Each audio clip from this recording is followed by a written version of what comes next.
श्रीकृष्णाय नमो नमः। नारायणाय नमो नमः।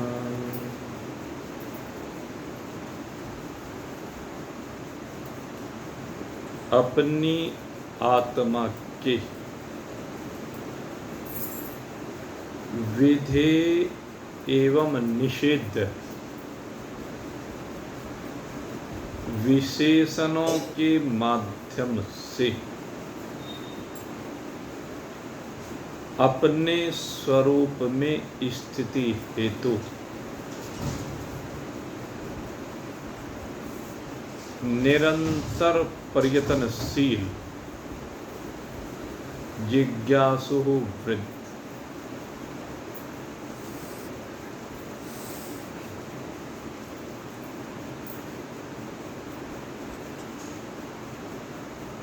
कल आपके सामने आत्मा के विशेषणों की चर्चा की गई और उन्हीं विशेषणों की चर्चा आज भी हम आगे बढ़ाएंगे। विशेषण अगर यदि हम इसकी परिभाषा करते हैं तो शास्त्रोक्त रीति से व्याकरण में कहा जाता है कि विशेषण वह है जो किसी की विशेषता को बताते हैं, किसी के किसी गुण की ओर इशारा करते हैं, किसी के स्वरूप को ठीक ठीक समझाते हैं, उनको विशेषण कहा जाता है। और जब हम शरीर के विशेषणों की बात करते हैं तो शरीर के जब विशेषण हम कहेंगे तो क्या कहेंगे कि शरीर क्षण भंगुर है। ये क्षण भंगुरता शरीर की, ये भी उसकी विशेषता को बता रहा है। ये शरीर विकारी है, ये भी एक विशेषण है। ये शरीर अनित्य है, ये भी एक विशेषण है। शरीर तो सदा ही परिवर्तनशील है, एक जैसा रहने वाला नहीं है। तो जो इस शरीर के विषय में हमें बताते हैं, जिनके द्वारा पता चल जाता है कि शरीर ऐसा है, तो वह विशेषण कहलाता। तो शरीर के तो बहुत से विशेषण हम सुनते ही रहे हैं, लेकिन जो शरीर से परे है और कैसा है, कहते हैं सूक्ष्माति सूक्ष्म है। शरीर तो स्थूल है। जब हम शरीर की बात करते हैं तो शरीर स्थूल हमें दिखाई देता है। शरीर नाम रूपात्मक है। शरीर को व्यवहार के लिए एक नाम दे दिया जाता है। यहाँ तक कि कई जगह पर पशु पक्षियों को भी नाम दे दिए जाते हैं। अभी आप टेलीविज़न पर देख रहे होंगे, एक दो दिन पहले एक तेंदुए ने एक बच्चे को जन्म दिया और हमारे मुख्यमंत्री जी उसको हाथ में लेकर के उसको कुछ नाम दे रहे थे कि इसका ये नाम है, तो उसको भी नाम दे दिया जाता है। वृक्षों को भी नाम दे दिया जाता है। जैसे हम लोग प्रयाग जी में गए और वहाँ प्रयाग जी में संगम के किनारे पर एक वट का वृक्ष खड़ा हुआ है, बड़ा विशाल वट का वृक्ष है,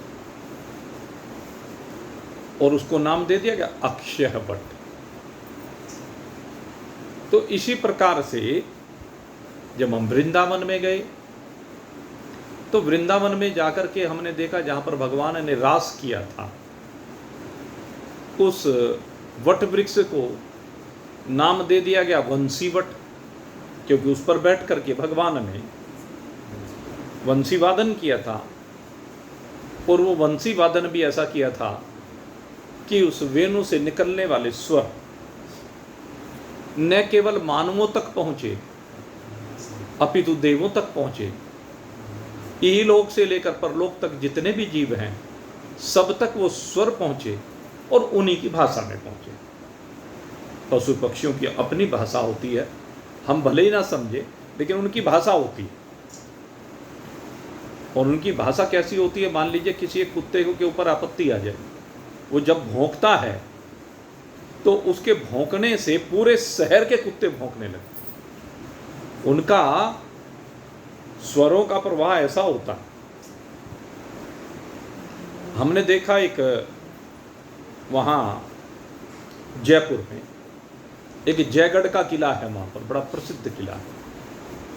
उस जयगढ़ के किले में एक नक्कारा रखा हुआ है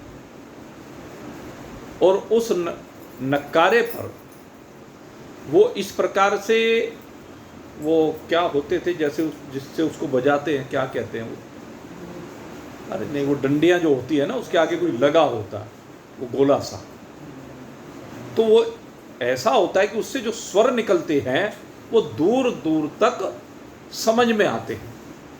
नक्कारे के जो स्वर निकल रहे हैं वो जो जानकार लोग हैं उस भाषा को समझ लेते हैं, तो उससे समझ में आ जाता है कि ये इसलिए बजाया जाता है। तो खैर, ये नाम वृक्षों को भी दिए गए, ये नाम पशु पक्षियों को भी दिए गए, ये नाम मानवों को भी दिए गए। लेकिन कहते हैं किसी भी विशेषण को आप दे लीजिए, लेकिन सारे शरीर विनाशी हैं और सारे शरीर स्थूल हैं। शरीर की स्थूलता सबको दृष्टिगोचर होती है। कोई ऐसा नहीं है जिसको शरीर की स्थूलता दृष्टिगोचर ना होती हो। शरीर सबको दिखाई देता है, शरीर का विनाश सबको दिखाई देता है, शरीर का बनना और बिगड़ना सबको दिखाई देता है। लेकिन हम जिस चीज की बात कर रहे हैं, कहते हैं उस शरीर के अंदर रहता है, या कह लीजिए शरीर उसके अंदर रहता है। कल आपको बताया था, वास्तविकता यह है कि शरीर उसके अंदर प्रातिभाषिक है। शरीर की सत्ता वास्तविक सत्ता नहीं है, शरीर की सत्ता प्रातिभाषिक है। और प्रातिभाषिक उसको कहते हैं जो कभी तो दिखाई दे और कभी दिखाई ना दे। वास्तविकता का बोध हो जाने के बाद वो प्रातिभाषिक जो सत्ता है वो समाप्त हो जाती है। जैसे रस्सी में सर्प भास रहा, तो सर्प की सत्ता रस्सी में प्रातिभाषिक सत्ता है। मरुभूमि में जो जल भास रहा है वो जल की सत्ता प्रातिभाषिक सत्ता है, जो वास्तव में है नहीं, केवल प्रतीत हो रही है। जैसे साक्षी में स्वप्न, आपके अंदर जो रोज स्वप्न दिखता है वो प्रातिभाषिक है, वास्तव में है नहीं, लेकिन प्रतीत होता है। ऐसे ही इस आत्मा में ये जो भी कुछ भास रहा है ये सब प्रातिभाषिक सत्ता है, ये आभास मात्र है, ये वास्तव में है नहीं, लेकिन प्रतीत होता है। इसका सारा व्यवहार दिखाई देता है, लेकिन कुछ समय के बाद अपने आप को लगने लगता है कि सब प्रातिभाषिक था। अभी जिस वर्तमान काल में आप विराजमान हैं, और मेरे कहते कहते वो वर्तमान भूत बन चुका है। इस वर्तमान से पहले का जो भी कुछ भूतकाल है, जरा उसकी सत्ता के ऊपर विचार करके देखिए, उसकी घटनाओं के ऊपर विचार करके देखिए, क्या वो सारी स्वप्नवत नहीं है? वो सबका सब क्या प्रातिभाषिक आपको प्रतीत नहीं होता है? जिस प्रकार से वो प्रातिभाषिक रहा, ऐसे ही आगे का जो संसार है, जो भूत में आने वाला है, वो भी सब प्रातिभाषिक बन जाएगा। यही नियम है। लेकिन ये जो प्रातिभाषिक है, ये भी कब तक है? जब तक आपका ये शरीर इस संसार में दिखाई दे रहा है, या जिनसे संबंधित ये शरीर है जब तक वो संसार में शरीर उनके दिखाई दे रहे, या कोई महान पुरुष होता है, या कोई असुर होता है, जिनकी प्रातिभाषिक सत्ता बहुत लंबे काल तक प्रतीत होती रहती है। जैसे रावण, रावण की प्रातिभाषिक सत्ता आज भी प्रतीत होती है। राम जी की प्रातिभाषिक सत्ता, वैसे राम जी की सत्ता प्रातिभाषिक नहीं है, केवल समझाने के लिए कह रहा हूँ शरीर रूप से। राम जी प्रातिभाषिक नहीं है, राम जी तो वास्तविक हैं। और किस रूप में? शरीर रूप में नहीं, आत्म रूप में। राम जी आत्म रूप से यथार्थ हैं, वास्तविक हैं, सत्य हैं, नित्य हैं, व्यापक हैं। राम जी तो राम जी हैं, सब में रमण कर रहे हैं। वो रमण करने वाला ही राम है, रमण करने वाला ही आत्मा है, रमण करने वाला ही परमात्मा है। लेकिन एक समझाने के लिए उनके शरीर को लेकर के, तो शरीरों की सत्ता, उनकी प्रातिभाषिक जो शरीर की सत्ता थी, वो सत्ता आज भी प्रतीत होती है। ऐसा नहीं कि वो प्रतीत नहीं होती है, वो भी आज भी प्रतीत हो। रावण की सत्ता भी प्रतीत हो रही है और राम की सत्ता भी प्रतीत हो रही है, लेकिन दोनों सत्ताओं में जमीन आसमान का फर्क है। जो रावण की सत्ता है वो घृणास्पद है, रावण की सत्ता घृणास्पद है, और राम जी की सत्ता प्रेमास्पद है, आनंददायक है। क्योंकि राम जी यथार्थ है, राम जी वास्तविक है। राम जी का एक प्रातिभाषिक रूप है और एक राम जी का वास्तविक यथार्थ रूप है। जो वास्तविक यथार्थ रूप है वो तो जन जन के अंदर, कण कण के अंदर बस रहा है, और जो प्रातिभाषिक रूप है वो लीलामय था, और लीलामय रूप तो सदा रहता नहीं। लीला तो जितने समय के लिए भगवान को करनी होती है, सो उस समय में प्रातिभाषिक सत्ता प्रकट हो जाती है। यद्यपि वो सत्ता भी चिन्मय रूप में है। भगवान का जो शरीर है वो भी चिन्मय है, वो पंचभूतात्मक नहीं होता है, दिखता पंचभूतात्मक है। कृष्ण का शरीर पंचभूतात्मक दिखाई देता है, लेकिन वास्तव में वो पंचभूतात्मक नहीं है। वो शरीर चिन्मय है। चिन्मय माने चैतन्य, चिन्मय माने आनंद स्वरूप है, चिन्मय माने सत्य स्वरूप है, चिन्मय माने सत्ता प्रदायक है, ऐसा चिन्मय स्वरूप है। तो दोनों की सत्ता भिन्न प्रकार की। ना सतो विद्यते भावो, ना भावो विद्यते सतः। रावण अगर हम चाहें भी तो रावण आज प्रकट नहीं हो सकता। प्रातिभाषिक सत्ता में यह है, हम चाहे जितना भी चाहें, लेकिन रावण का शरीर अब उस तरह से प्रकट नहीं हो सकता। कोई भी रास्ता ऐसा नहीं है कि रावण का शरीर पुनः से प्रकट हो जाए। लेकिन फर्क क्या है? राम जी की जो प्रातिभाषिक सत्ता में जो शरीर रहा है, अगर यदि कोई भक्त आज भी चाहे तो राम जी उसी स्वरूप में आज भी प्रकट हो जाते हैं। भगवान कृष्ण आज भी उस स्वरूप में प्रकट हो जाते हैं। ये उनकी यथार्थता है, ये उनकी वास्तविकता है, ये उनकी सार्वभौम सत्यता है।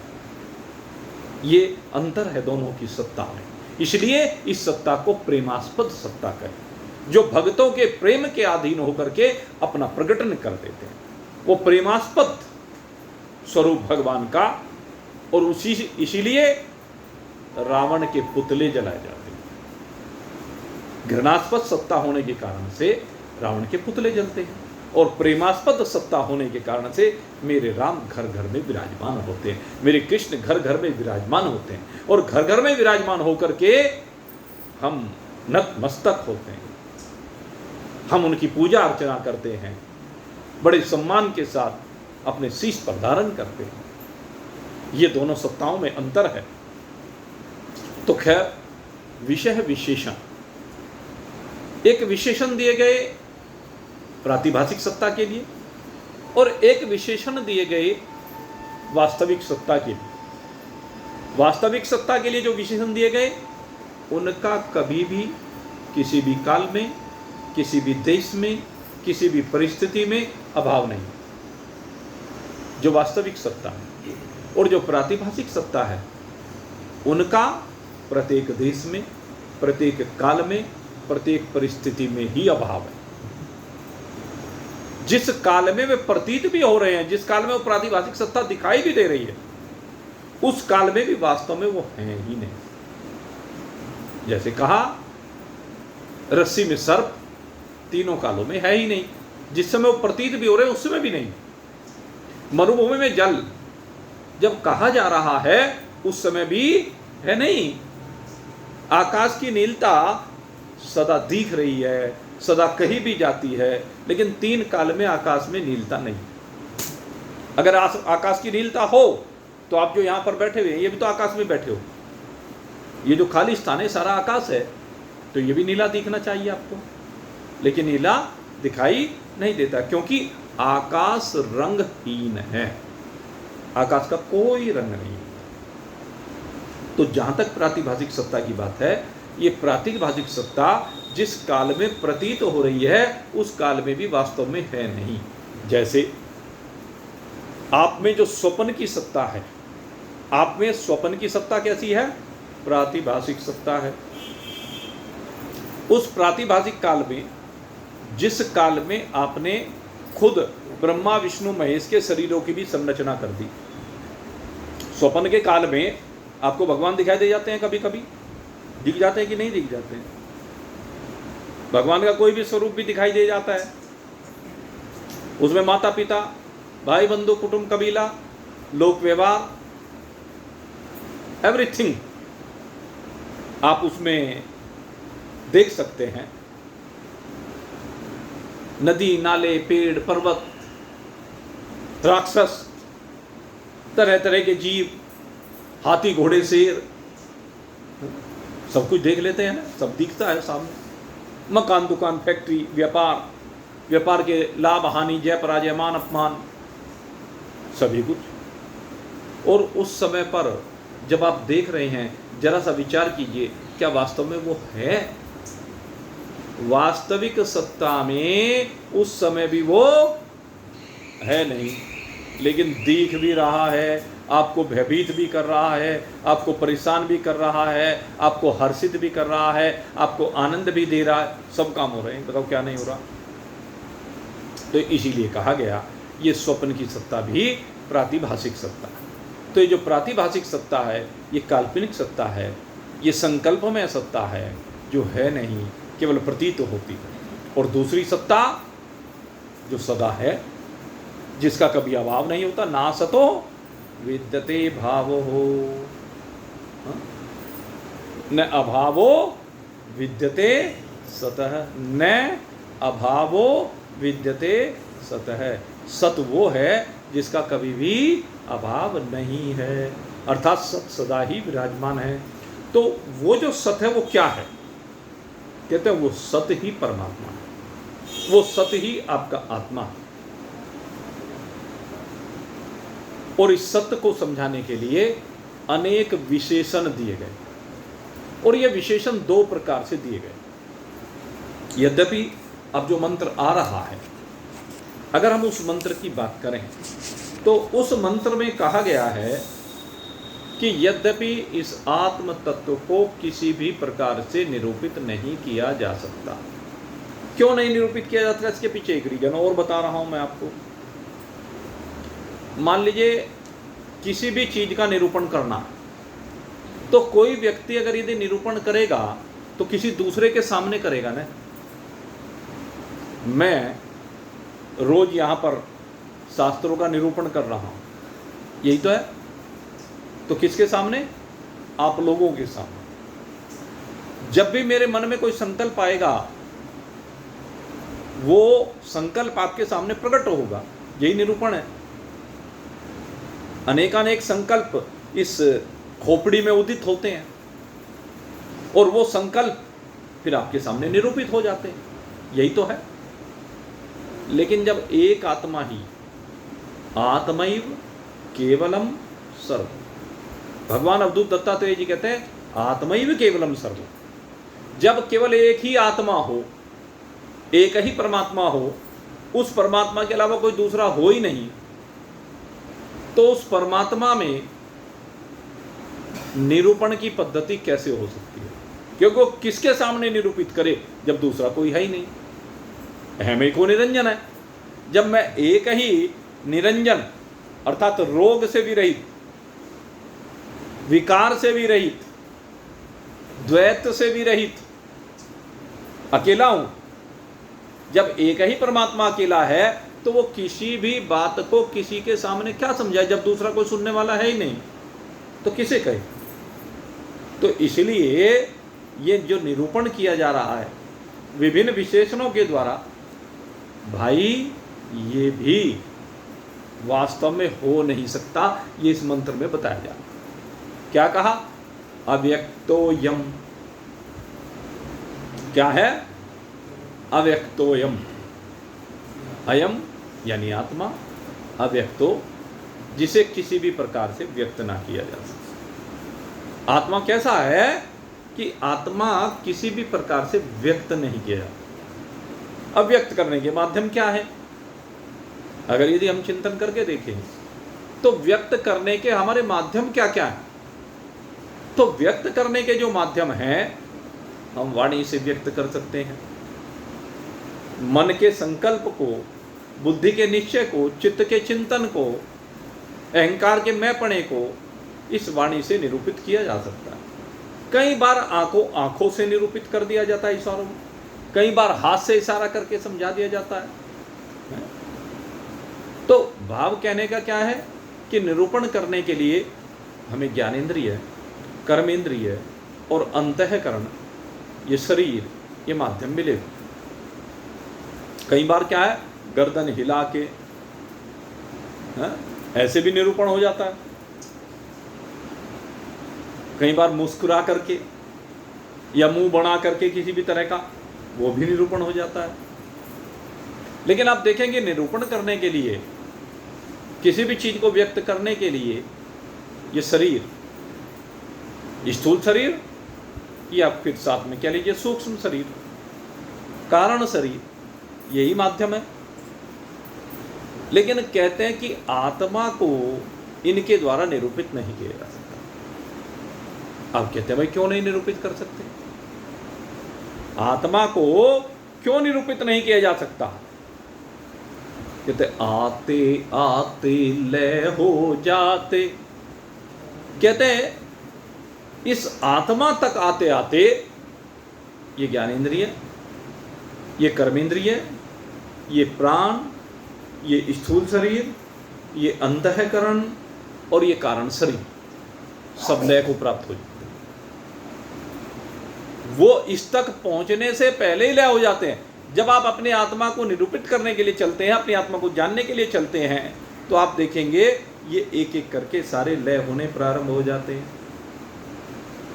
सबसे पहले आपको स्थूल शरीर को ही लय करना होता। अगर आपने स्थूल शरीर को लय कर लिया तो उसके बाद आपका सूक्ष्म शरीर आपके सामने आ जाएगा। और ये सूक्ष्म शरीर जैसे ही आपके सामने आएगा, फिर आप इस सूक्ष्म शरीर के एक एक अवयव को लय करेंगे। सबसे पहले कर्मेंद्रियों को लय किया जाता है, कर्मेंद्रियों के बाद आप प्राणों को लय करते हैं, फिर ज्ञानेंद्रियों को लय किया जाता है, फिर अंतःकरण के एक एक भाव को, मन को, बुद्धि को, चित्त को, अहंकार को लय किया जाता है, और फिर इसके बाद गुणों को लय किया जाता है, सतोगुण, रजोगुण, तमोगुण, इनको लय किया जाता है। और अगर यदि देखा जाए तो सबसे ज़्यादा लय करने की चीज़ यही है, गुण, क्योंकि जितना भी निरूपण होता है इन गुणों में ही निरूपण होता है। आपका अंतःकरण, आपकी ज्ञानेंद्रिय, आपकी कर्मेंद्रिय, आपके प्राण, आपका स्थूल शरीर जो भी कुछ व्यक्त कर पा रहा है वो इन गुणों के कारण व्यक्त कर पा रहा है। अगर गुणों का खेल बंद हो जाए तो इनमें व्यक्त करने की शक्ति समाप्त हो जाएगी, क्योंकि इन सभी इंद्रियों के द्वारा जो भी निरूपित हो रहा है वो गुणों के द्वारा हो रहा है। ये गुणों में ही अस्तित्व को पाए हुए हैं, गुणों का ही इनसे प्रकटन हो रहा है। तो ये गुण जब लय हो जाएंगे तो फिर इनके द्वारा कुछ भी निरूपित नहीं किया जा सकता। अगर यदि रजोगुण नहीं होगा तो आपका हाथ काम नहीं कर सकता, आपके पैर चल नहीं सकते, आपका श्वासों का आवागमन भी बंद हो जाएगा, प्राणों का। ये रजोगुण में हो रहा है। आपका अंतःकरण सतोगुणी होने के कारण से, अगर सतोगुण है तो अंतःकरण है, अगर सतोगुण नहीं है तो अंतःकरण नहीं है। कहाँ गए? कहते लय हो गए, अपने कारण में लय हो जाते। जैसे मिट्टी से बने हुए सारे बर्तन मिट्टी में लय हो जाते, मिट्टी से ही बने हैं और फिर मिट्टी में ही लय हो जाते हैं। ऐसे ही ये जितने भी शरीर बने हैं, इन सब शरीरों के बनने में ये कारण शरीर, ये 3 गुण, यही कारण, इसीलिए इनको कारण शरीर कहा जाता है। कारण शरीर का मतलब जो इस स्थूल और सूक्ष्म शरीर का कारण है, जिसकी वजह से स्थूल शरीर और सूक्ष्म शरीर अस्तित्व में आता है। क्योंकि कारण शरीर में ही, कारण शरीर जो होता है, ये जो गुणों का खेल होता है, इसी में जीव है, और ये जो जीव है इसी के सारे धर्म हैं। जब ये शरीर लय हो गए, ये तीनों गुण लय हो गए, तो फिर जीव कहाँ रहेगा? आपके सामने दर्पण रखा हुआ है, दर्पण में प्रतिबिंब पड़ता है तो आपको दिखाई देता है, लेकिन अगर दर्पण ही ना रहे तो प्रतिबिंब पड़ेगा क्या? सूर्य के सामने आपने सैकड़ों दर्पण रख दिए, लाखों दर्पण रख दिए, करोड़ों दर्पण रख दिए, तो करोड़ों सूर्य देखने लगे, और सारे दर्पणों को हटा दीजिए तो सूर्य एक रह गया अकेला, उनमें प्रतिबिंब समाप्त हो गए। ठीक इसी प्रकार से ये जो कारण शरीर हैं, ये जो गुण हैं, यही दर्पण है। इन्हीं में, इनके होने पर ही इनमें सूर्य का प्रतिबिंब पड़ता है, अर्थात परमात्मा का प्रतिबिंब इन अंतःकरणों में पड़ता है, वही जीव कहलाता है। और जब वो दर्पण ही नहीं है तो जीव कैसा? दर्पण होने पर ही जीव है, और जीव होने पर ही शरीर है आगे। अगर दर्पण हट गया तो सब शरीर की छुट्टी, सारे शरीर लय को प्राप्त हो गया। जैसे आपके मन का संकल्प हटा, स्वप्न लय को प्राप्त हो गया, स्वप्न हट गया। स्वप्न कब तक है? जब तक आपके मन का संकल्प चल रहा है, जब तक आपके संस्कार जीवित हैं। इसीलिए कहते हैं, अगर यदि अपने आत्मा का बोध प्राप्त करना है तो सबसे पहले इन संकल्पों और संस्कारों की होली जलानी है। जब तक संकल्पों और संस्कारों की होली को जलाना नहीं सीखेंगे, तब तक मेरे मित्रों अपने आत्मा का स्वरूप क्या है वो हम निश्चय नहीं कर सकते। क्योंकि इन संकल्पों में और संस्कारों में, क्योंकि इन्हीं के द्वारा संसार बनता है। संकल्प है तो संस्कार हैं, संस्कार हैं तो संसार है। संकल्प नहीं तो संस्कार नहीं, संस्कार नहीं तो संसार नहीं, सीधी बात। और संसार से ही पुनः संस्कार बनते हैं। समझना बात को। मन में सारे संस्कार केंद्रित हैं, संग्रहित हैं। मन संस्कार सीधा संबंध, और ये संस्कार ही संसार है। संस्कार के कारण ही संसार है। भाई मान रहे तो पिता है, नहीं मान रहे तो बैठे विदेश में, फोन भी ना करो।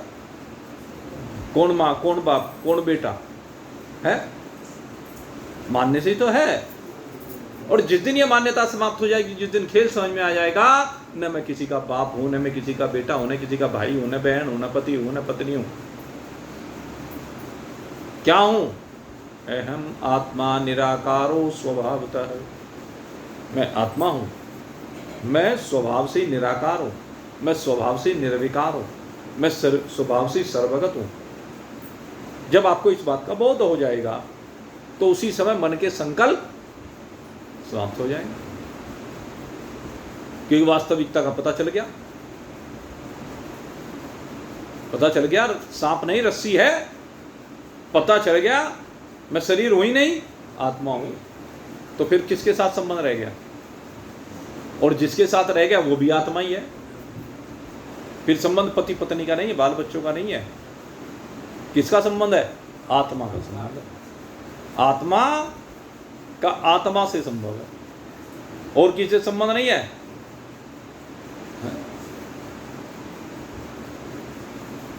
आत्मा आत्मा में ही बरत रही है। आत्मन्नेव आत्मनः, आत्मा से आत्मा में, आत्मा से आत्मा में बरतना, यही वास्तविकता है। फिर आत्मा के अतिरिक्त भी दिखाई नहीं देता, शरीर हट जाते हैं। क्योंकि जब अपना शरीर हटा, पहले अपना शरीर हटता है आत्मज्ञान होने पर, अपना शरीर लय को प्राप्त होता है, और फिर चराचर जगत के शरीर लय को प्राप्त हो जाते हैं। और लय किस में होते हैं? जिसमें ये प्रतीत हो रहे हैं। आपका स्वप्न का संसार किस में लय हुआ? आपका स्वप्न का सारा संसार आप ही में तो लय हुआ ना, आप ही से पैदा हुआ, आप ही में लय हो गया, और फिर आपका संसार तो लय हुआ ही आपके साथ। जैसे ही आपका संसार लय हुआ, जो स्वप्न में आपके संबंधी थे, संसार तो उनका भी चल रहा था ना, वो आपके साथ व्यवहार कर रहे थे, नहीं कर रहे थे, कोई अच्छा कर रहा था, कोई बुरा कर रहा था, ग्राहक भी थे उसमें, माँ भी थी, बाप भी थे, भाई बंधु सब कुछ थे, और उनके सबके व्यवहार थे, उनके अपने मन के अनुसार षड्यंत्र भी थे, उनके मन के अनुसार समर्पण भी थे, उनके मन के भाव भी थे। स्वप्न में होते हैं कि नहीं? सबके होते हैं। उनके भाव केवल आपकी इच्छा से नहीं है। जिस समय आप सोचते हैं, देखिए सब स्वप्न जब आप देख रहे हैं उस समय आप सोचिए, क्या उनके भाव आपके अकॉर्डिंग है? भले ही वो सत्ता उनके भाव आपसे ही पा रहे हैं, उनका आधार आप ही हैं, अधिष्ठान आप ही हैं, लेकिन उनके भाव आपके विरुद्ध भी हैं। आप तो नहीं चाहते कि मेरे विरुद्ध हो इनके भाव, लेकिन होते हैं स्वप्न में, और इसलिए वो आपको कष्ट भी देते हैं, आपके साथ मारपीट भी करते हैं, आपके ऊपर तलवार भी चला देते हैं, बंदूक की गोली भी चला देते हैं, तोप का गोला भी ऊपर से उठा के नीचे भी फेंक देते हैं। ये आपके मन की इच्छा तो नहीं है, उनके मन की इच्छा है। तो लेकिन जैसे ही आपके भाव लय को प्राप्त हुए, आपका संकल्प लय को प्राप्त हुआ, उसी समय उन सबके संकल्प भी लय को प्राप्त हो जाते हैं। इसलिए मैं कह रहा हूं कि जब आपका शरीर लय को प्राप्त हो गया, जब अपनी आत्मा में आप विराजमान हो गए, तो उस समय आपका संसार लय को प्राप्त हुआ, सारे संसार का भाव भी लय को प्राप्त हो गया उसी समय। आपकी दृष्टि में, आपकी दृष्टि से सारे संसार के भाव, सारे संसार के संस्कार, सारे संसार में शरीर भाव, व्यवहार भाव सब समान। कौन सा एक भाव रह गया? सारा संसार मेरा ही स्वरूप है, सारा संसार मुझी में प्रतीत हो रहा है, ये प्रातिभाषिक सत्ता है, इन सब के अंदर मैं ही सत्ता रूप से, अस्तित्व रूप से अकेला विराजमान हूँ। ये है, ये आपकी वास्तविकता है। इसी वास्तविकता को हमें समझना है, और इस वास्तविकता को जो समझ लेता है वो भाई जीवन मुक्ति का आनंद लेता है। जीवन मुक्ति उसी की है। तो अव्यक्तो यम, ये आत्मा अव्यक्त है। जब इस बात का बोध हो जाता है तो फिर कौन किसको कैसे व्यक्त करे, प्रकट करे, कहे, सुने। कहते हैं ना कहना रहता है न सुनना रहता है, और केवल कहना सुनना ही नहीं, अचिंत्यो यम। दूसरी बात ये भी कही कि यह अचिंत्य भी है, इसका चिंतन भी नहीं होता। फिर जैसे कहते हैं ना भाई ध्यान में बैठो चिंतन करो, क्या चिंतन करो कि मैं शरीर नहीं हूं, ये शरीर मिट्टी का पुतला है, ये शरीर जाने वाला है, ये शरीर रहने वाला नहीं है, ये शरीर एक ना एक दिन चारों में चला जाएगा, सीधी बात है, चिता पे रख दिया जाएगा। कोई ऐसा है क्या जिसका शरीर फिर चारों में ना जाए? चलो हो भी जाता है, कभी कभी कोई घटना हो जाए, पहुंच ही ना पाए, कोई पशु पक्षी खा जाओ, उसके लिए तो वही चाड़े हो गए, वही तो चाड़े हो गए कि नहीं हो गए? जहां भी शरीर निवृत्त हो जाए, हमें क्या, हम शरीर है ही नहीं। तो जो चिंतन हमारा होता है वो इस दिशा में होता है कि शरीर विनाशी है, नश्वर है, लेकिन मैं शाश्वत हूं। इसीलिए आप पहले अपने आप को जब ध्यान में बैठते हैं, जब चिंतन करते हैं, तो एक एक करके आप अंग प्रत्यंग को देखेंगे कि शिथिल होते चले जाएंगे। पहले अंग प्रत्यंगों की शिथिलता आपको प्रतीत होगी, और अंग प्रत्यंगों की शिथिलता के प्रतीत होने के बाद फिर आप में हल्कापन आता चला जाएगा। धीरे धीरे शरीर में हल्कापन आएगा। इससे अगला जो स्टेप होगा, उस स्थिति में क्या होगा कि शरीर का भान बंद हो जाएगा, लेकिन आपके मन का संकल्प अभी चलता रहेगा। और जो मन का संकल्प है, धीरे धीरे धीरे ये संकल्प शून्य की ओर जाएंगे। शून्य की ओर मतलब संकल्प लय होते चलाएंगे और संकल्प विरहितता होती चली जाएगी। लेकिन संकल्प विरहितता होने तक दो प्रकार की संकल्प विरहितता है। पहले तो संकल्प विरहितता इस बात की होगी कि मैं शरीर नहीं हूं, विनाशिता को लेकर के होगी, और जब ये पूरी हो जाएगी उसके बाद दूसरे प्रकार के संकल्प होंगे कि मैं फलाना हूं, ये तो नहीं हूं, ये हूं, असत नहीं हूं, सत हूं, जड़ नहीं चैतन्य हूं। अब ये संकल्प इस दिशा में चलेगा। इसको आपने चिंतन का, चिंतन यही है, अपने स्वरूप का चिंतन करना। और अपने स्वरूप का चिंतन करते करते आप देखेंगे कि धीरे धीरे एक चैतन्यता में आप विराजमान होते चले जाएंगे। केवल एक वो चैतन्यता होगी, और वो चैतन्यता बिल्कुल स्थिर होगी, वो चैतन्यता बिल्कुल अचल होगी, वो चैतन्यता बिल्कुल व्यापक होगी, वो चैतन्यता कॉन्टिन्यूअस।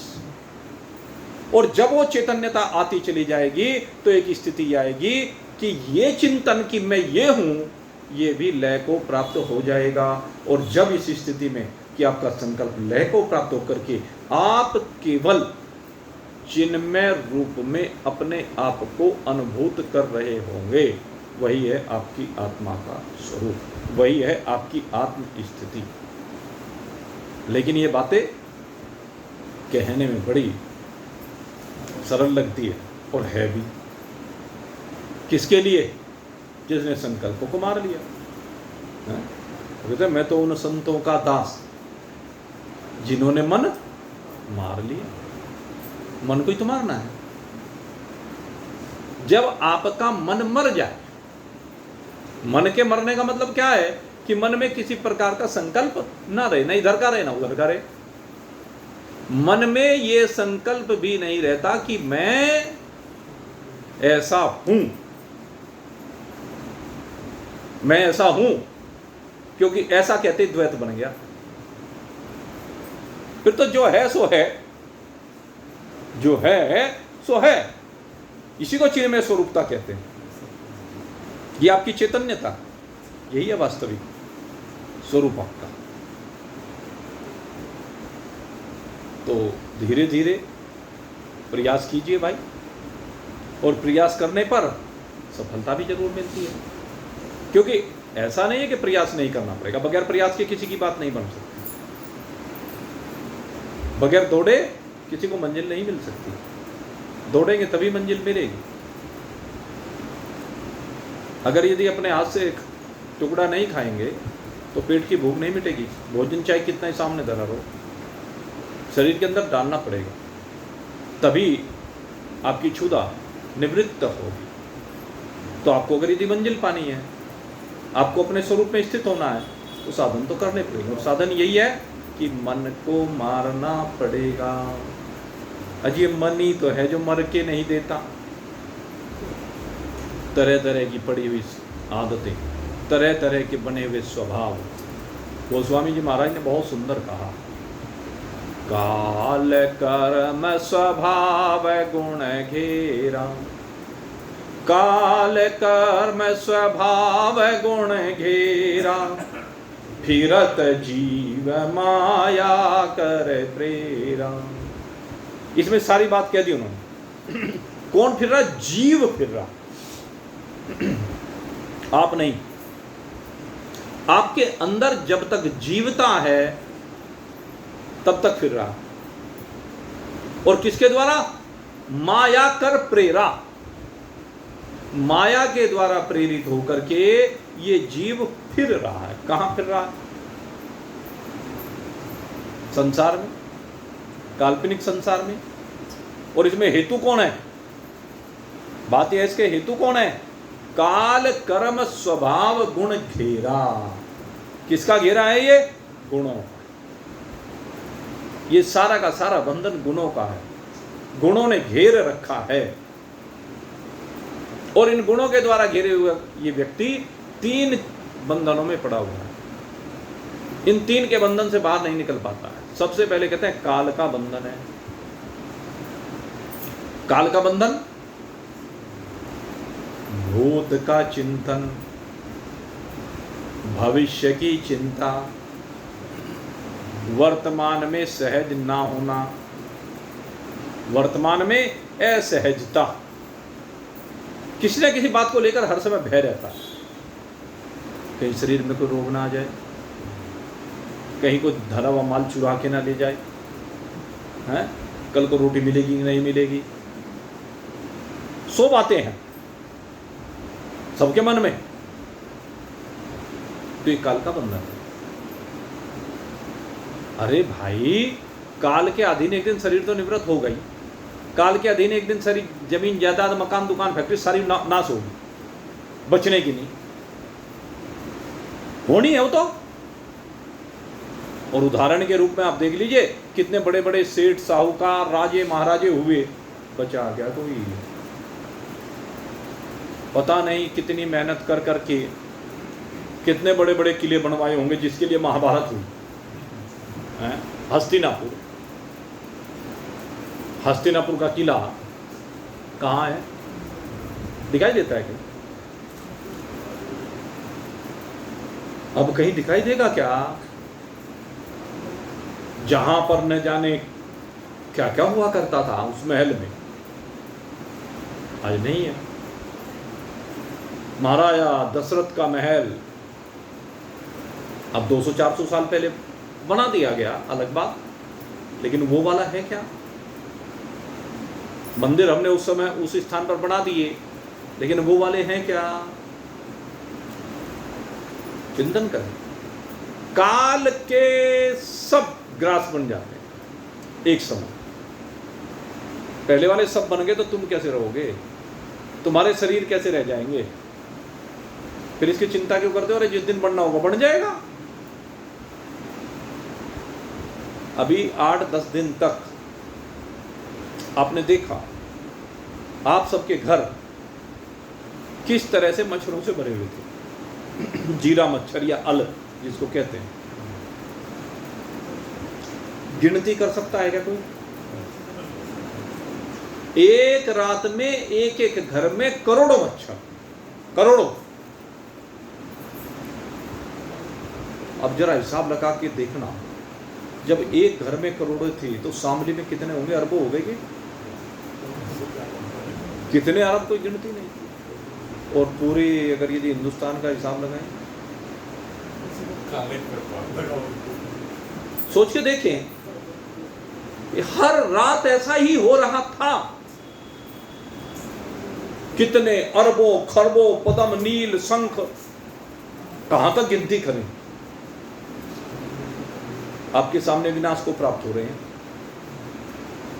मलाल हुआ, दुख हुआ,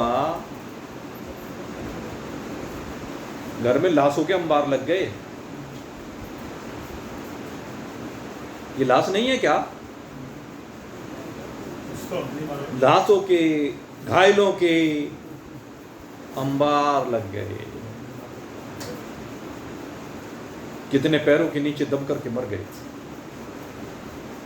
चिंतन करें, तो दुख हुआ क्या? कष्ट हुआ क्या?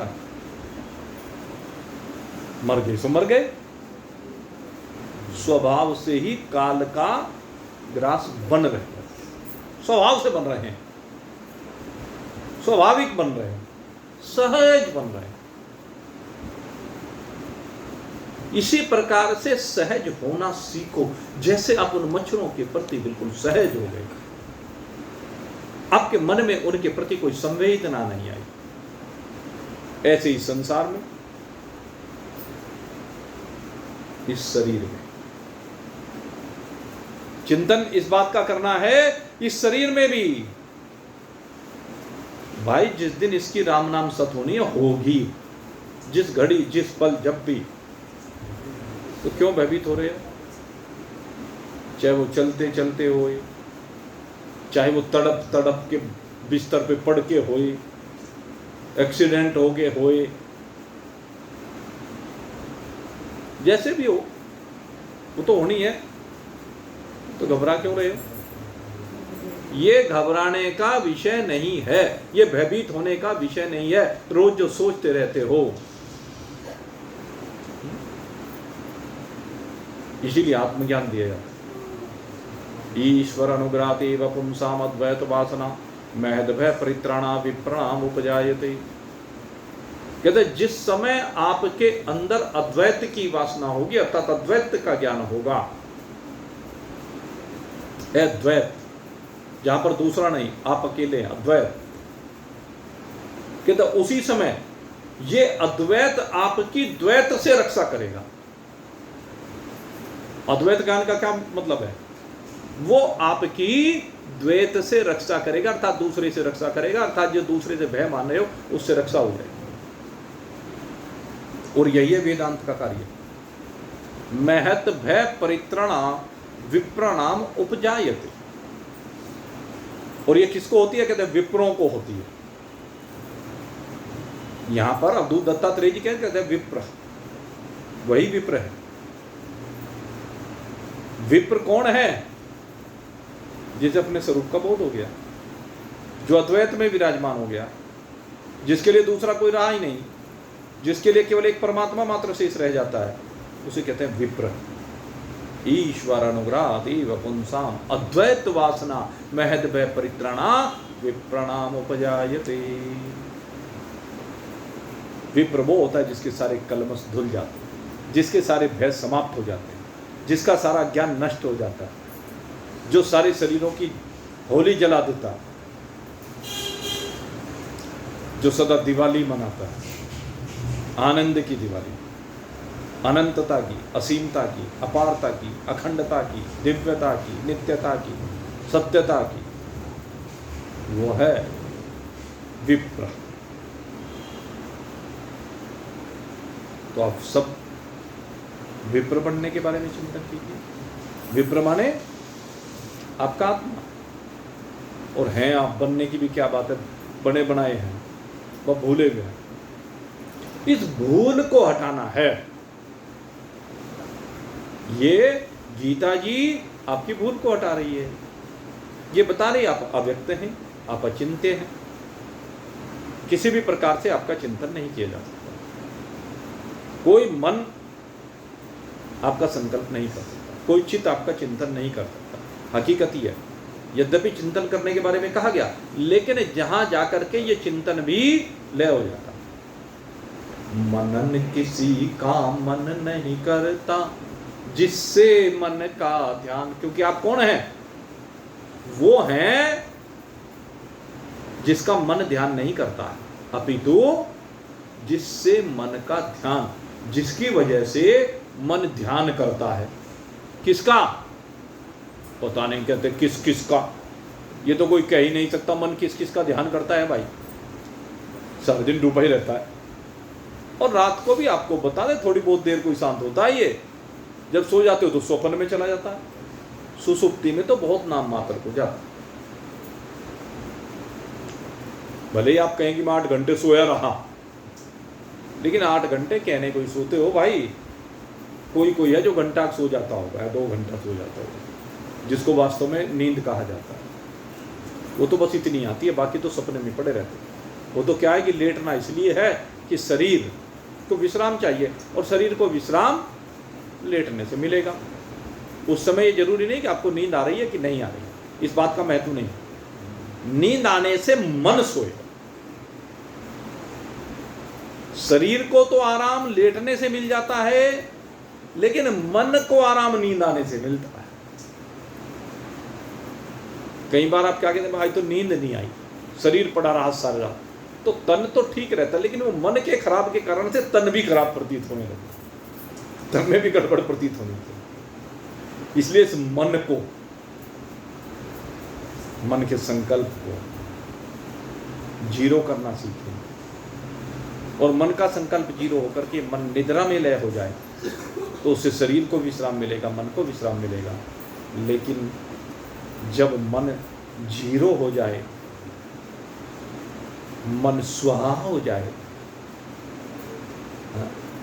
वो जैसे आहुति तो ओम इंद्राय स्वाहा, ओम इंद्राय स्वाहा, तो इदम मनाए कह दो इसे, ओम मनाए स्वाहा। हम इस मन को स्वाहा कर रहे हैं, अब इसकी आहुति दे रहे हैं। किसे दे रहे हैं? इदम आत्मने इदम नमः, ये मेरी आत्मा के लिए है आहुति, इसमें मेरा कुछ भी नहीं रह गया इस मन में।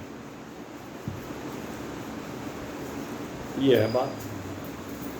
ये आहुति मन की आत्मा स्वीकार कर, और जब आत्मा स्वीकार कर लेती तब नींद नहीं होती, तब अपना स्वरूप बोध होता। उस समय केवल आपकी चिन्मयता होती है और वो किसी प्रकार से व्यक्त नहीं की जा सकती। अव्यक्तो अचिंत्यो। आगे कहा अविकार्यो यमुच्यते तस्मात् देवीं विदित्वेनं नानुशोचितुम् अर्हसि। अब इस थोड़ा सा जो रह गया है इसकी चर्चा हम कल करेंगे। आज यहीं पर इस विषय को विश्राम दे रहे हैं। ओम हरि ओम। बोलिए सच्चिदानंद भगवान की।